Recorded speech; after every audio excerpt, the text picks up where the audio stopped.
Oke deh. Bagus ya warna.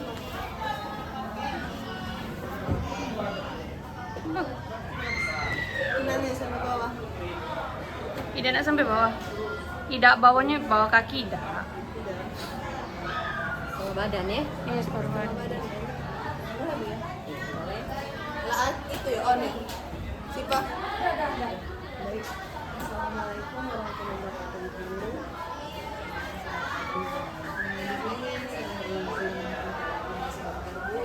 Baik, saya Anissa Amati dan kebetulan ini bagaimana kalau melakukan wawancara desain.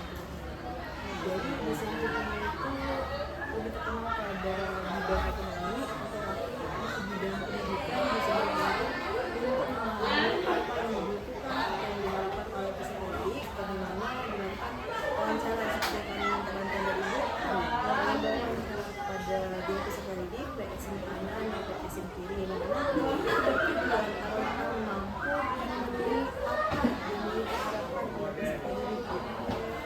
Jadi desain ini ada yang pertama empati tubuh, kemudian menuliskan tujuan, membuat ide, merancang prototipe, dan melakukan evaluasi. Ini bukannya ya Bu,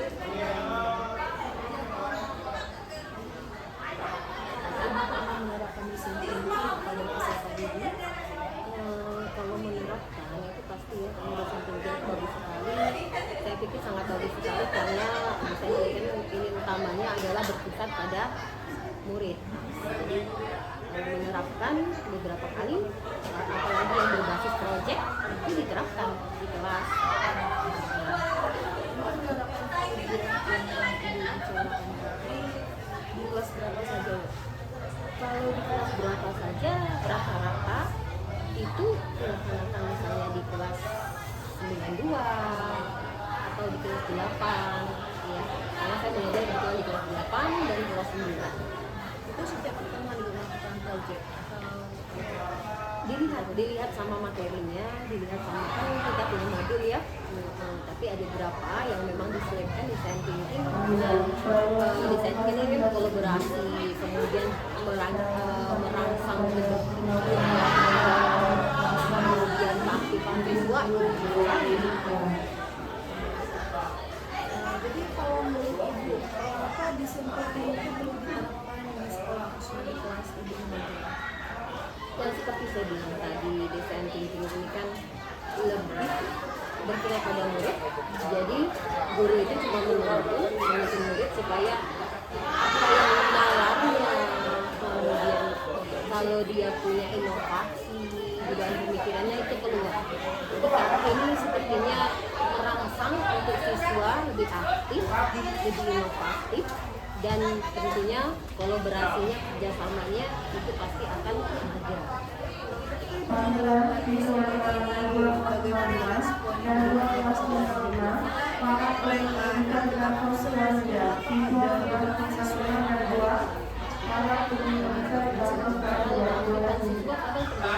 pada siswa ya, itu kadang tergantung siswa, tapi rata-rata kalau sudah diterapkan desain thinking, karena ini sifatnya yang kerja tuh mereka, yang kerjanya mereka itu banyak menurut Ibu desain thinking itu dapat menjadi solusi untuk meningkatkan kualitas pembelajaran. Kalau menjadi solusi pasti, karena desain thinking ini sangat cocok sekali dengan kurikulum mereka. Kemudian siswa ini kan di zaman sekarang ini siswa di mana semua alat komunikasi, kemudian pekerjaan itu sudah ada. Jadi desain thinking ini sebagai jembatan supaya siswa merangsang siswa untuk bisa lagi explore apa yang dia ketahui, apa yang dia inginkan, apa yang ada dalam dirinya, itu sangat penting. Jadi kalau misalnya kita menerapkan sesuatu itu banyak bisa dipilih dari beberapa misalnya orang tua dan masyarakat. Jadi apakah ini Bu, mengapa dukungan itu lebih manajemen sekolah dalam menangani kondisi lingkungan? Saya rasa kalau dukungan sekolah dan dukungan sangat penting untuk setiap pembelajaran apapun ya, setiap desain pembelajaran apapun. Tapi desain thinking ini karena dia sifatnya kebanyakan sering project atau masalah, jadi memang sangat penting dukungan dari semua pihak, dari orang tua, dari sekolah, itu sangat penting. Nah, jadi kalau misalnya ibu menetapkan membuat satu proyek ini, dukungan dari pihak sekolah itu telah memenuhi harapan yang diinginkan Iya, kalau sampai sejauh ini pihak sekolah sangat mendukung untuk beberapa proyek yang melibatkan siswa. Contohnya kami butuh ruangan untuk eksplor keluar. Salah satunya disediakan ini seperti ini sekarang, kami butuh eksplor keluar, pembelajaran keluar. Itu siswa pihak sekolah sangat mendukung sekali. Mungkin kalau misalnya dalam menerapkan misalnya dari pelajaran kan membutuhkan peserta didik agar mampu berpikir kritis dan kreatif. Mengapa dalam menerapkan hal tersebut peserta didik perlu mengeluarkan berpikir kritis dan kreatif ini? Berpikir kritis dan kreatif itu kan sangat dibutuhkan ya di zaman sekarang ini, di era globalisasi di mana persaingan kehidupannya sudah sangat ketat. Jadi itu sebagai bahan pembelajaran nanti dia ke depannya menghadapi kehidupannya nanti. Jadi kalau misalnya dalam peserta didik untuk mampu memecahkan permasalahan yang lebih kompleks secara efektif, bagaimana pendapat ibu mengenai Lebih kompleks. Iya, di dalam pembelajaran itu biasanya disajikan sesuatu hal yang bisa merangsang pemikiran dia supaya dia akan mudah menghadapi sesuatu yang lebih kompleks lagi.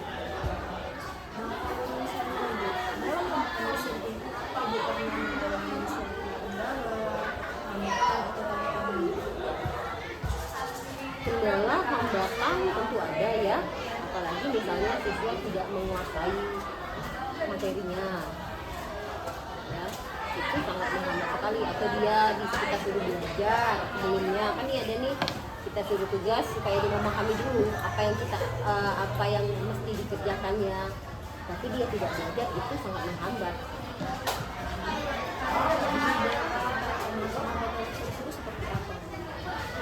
Kelemahan yang pertama, kita mempelajari dulu siswanya.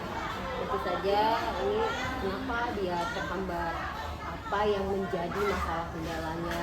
Kemudian kedua, baru memberikan lagi materi-materi yang bisa tentunya menuntun dia supaya tidak terhambat dengan apa yang menjadi kendala tadi.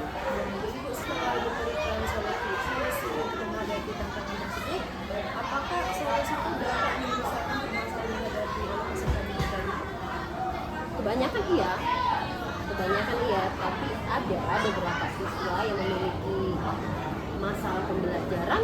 Mungkin kami perlu lagi menerapkan sesuatu yang lebih lagi. Jadi mengapa harus memahami kesulitan yang dihadapi peserta didik ketika ibu menerapkan desain thinking di pembelajaran? Apa yang dihadapi? Ini kan kenapa perlu memahami kesulitan yang dihadapi seorang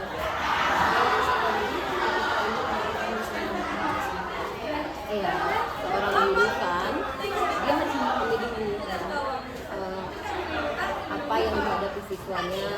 Makanya dari awal sudah ada tes awal dulu ya, asesmen awalnya dulu. Nah itu sangat penting. Kalau tanpa itu kita tidak tahu apa yang dihadapinya, apa yang dia inginkan. apakah mengalami kesulitan dalam mengembangkan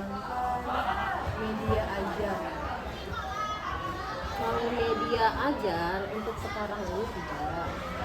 Nah, sudah banyak kan yang bisa membantu guru untuk mengembangkan media-media ajar yang bagus.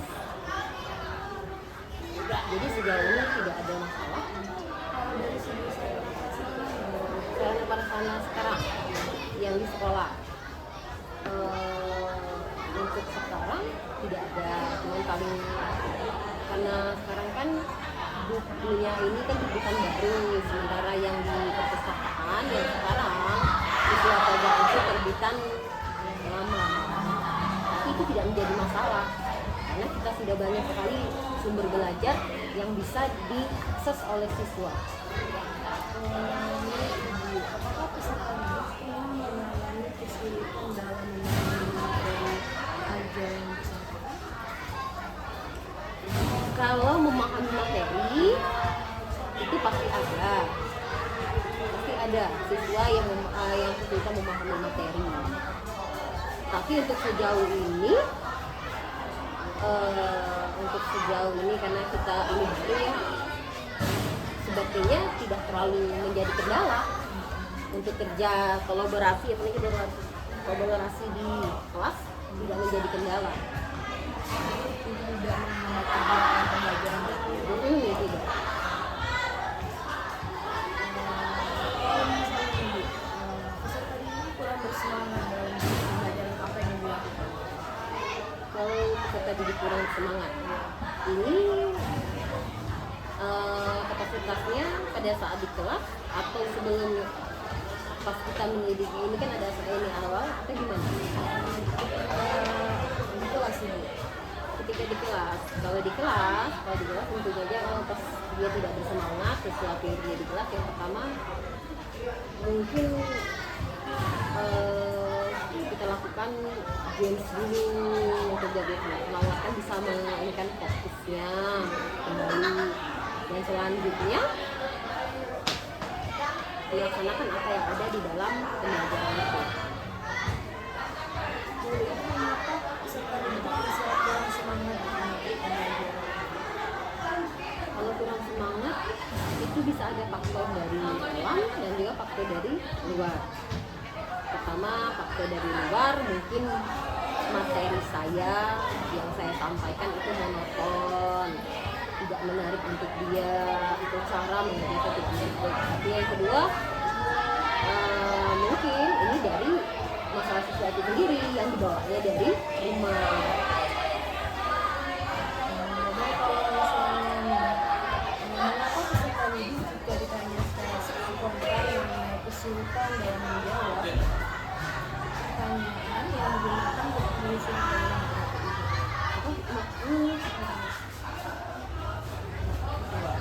mengapa peserta didik jika ditanya mengenai kesulitan dalam menjawab pertanyaan, mengapa mereka diam saja?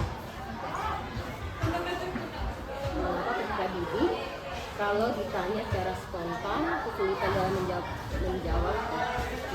karena tidak selalu sulit.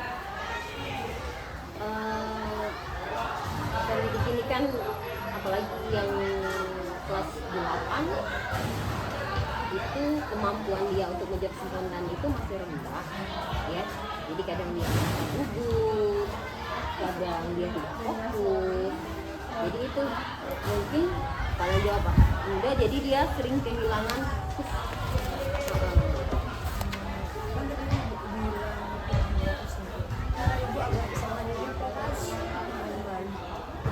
kalau yang dia gugup biasanya kita buat santai dulu, buat bercanda dulu, dia fokus dengan apa yang ada pada dirinya, kemampuannya, jadi dia yakin dengan dirinya sendiri, dengan jawabannya, baru dia bisa melaksanakan apa yang kita inginkan, biasanya seperti itu. Jadi kalau dia sudah nyaman, baru bisa melaksanakan. Dan terkadang juga peserta didik dia tuh tahu jawaban soalnya, tapi dia malu, mungkin kurang merasa percaya dirinya tuh rendah. Bagaimana dia menyikapi masalah? Kalau percaya diri ini kan dukungan dari dalam dan dukungan dari luar. Kalau dukungan dari dalam itu biasanya siswa butuh mendekati siswa itu sendiri, memotivasi supaya dia percaya diri dengan apa yang dilakukannya. Tapi kalau dari luar biasanya dukungan ke teman-temannya, jadi kita buat situasi belajar itu kalau mereka menjawab salah, kita tidak membuat jadi bahan bulian, ya.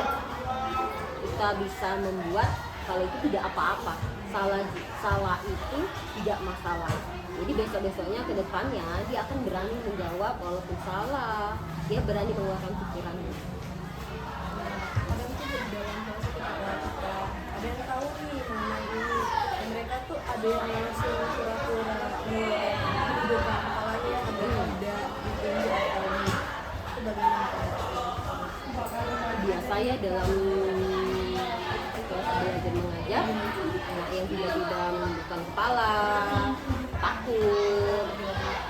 Kalau seperti saya bilang, pertama kita buat nyaman dulu, kita buat dia tenang, kita buat dia merasa mampu menjawab, dan dia merasa kalau itu mudah untuk menjawabnya. Baru kemudian kita tanya. Kalau dia menundukkan kepala, seperti saya bilang, kita yakinkan dulu sama dia itu mampu untuk menjawab. Kita nyamankan keadaan kelasnya dulu. Jadi kita buat kelas itu menjadi nyaman, menjadi tidak apa-apa kalau menjawab salah, itu tidak apa-apa.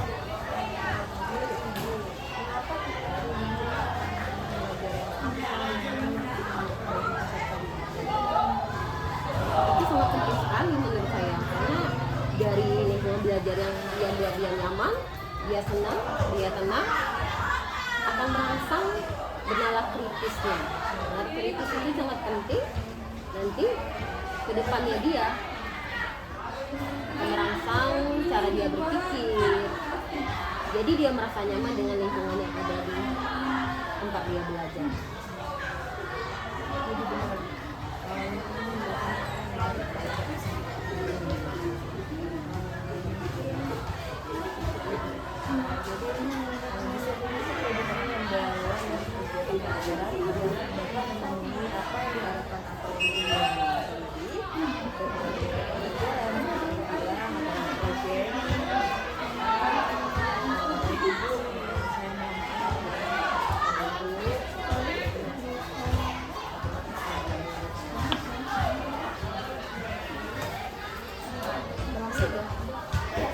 Suaranya kedengaran enggak ya?